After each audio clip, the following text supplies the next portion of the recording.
coaching de prise de parole en public, je rencontre deux types de personnes.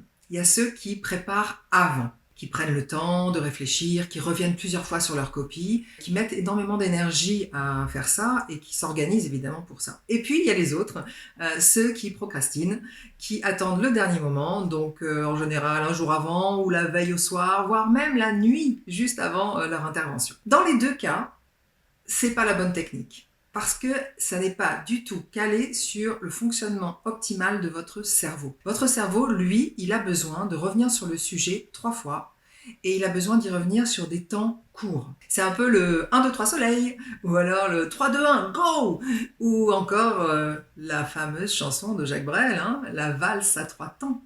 Une valse à 3 temps, qui s'offre encore le temps, de faire des détours du côté de l'amour.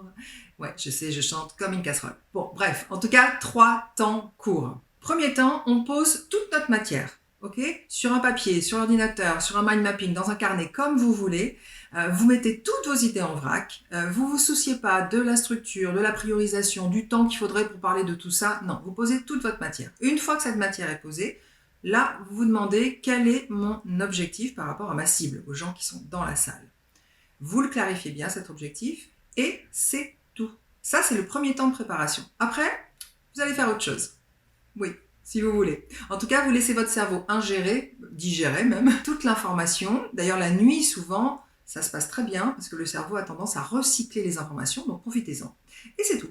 Deuxième temps. On fait de l'hybridation dans les jours qui suivent. Alors c'est quoi de l'hybridation ? L'hybridation, c'est de laisser libre cours à votre cerveau pour faire des liens, des connexions, des associations avec des choses que vous allez voir, comprendre, penser pendant les jours qui vont suivre. Je vous donne un exemple. J'étais en train de travailler sur une formation à des outils de facilitation avec une amie qu'on voulait vendre donc à des entreprises, à des PME. Le programme était fait, il nous manquait le nom et je bloquais. Donc j'ai dit ok banco, 3 temps courts, je laisse le cerveau faire.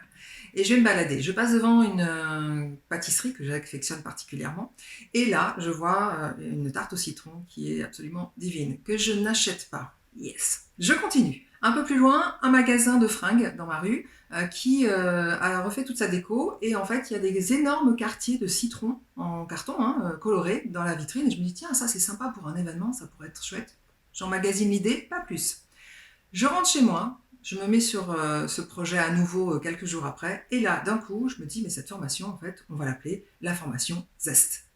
Parce que le zeste, dans une recette, c'est ce qui fait toute la différence. C'est-à-dire que mon cerveau a fait le lien avec tous ces éléments a priori disparates et m'a mis sur la voie d'une créativité que j'aurais pas eue en réfléchissant à qu'est-ce que va être ce nom, marketingment parlant, comment il pourrait être intéressant. Non, pas du tout.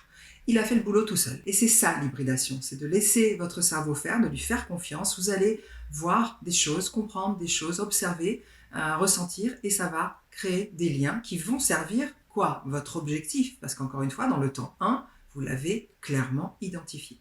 Troisième temps, on reprend toute notre matière et on fait des choix par rapport à l'objectif, on structure et bien sûr, on définit nos messages clés. Donc, 3 temps courts pour préparer ces interventions à l'oral. Alors maintenant, pourquoi 3 temps courts ? Je vais vous livrer un secret. C'est parce que votre cerveau, en fait, dès le départ, il sait exactement ce qui est bon pour votre présentation. Et tout ce que vous faites en plus et après, c'est quoi ? C'est finalement ce que j'appelle moi de la réassurance ou du perfectionnisme. C'est-à-dire que vous allez sortir l'artillerie lourde du cerveau gauche pour penser, peser, contrôler que toutes vos idées sont bonnes, vous rassurer sur le fait que vous avez pris les bons argumentaires. Mais tout ça, finalement, c'est presque du boulot en double. Donc, faites confiance à votre cerveau.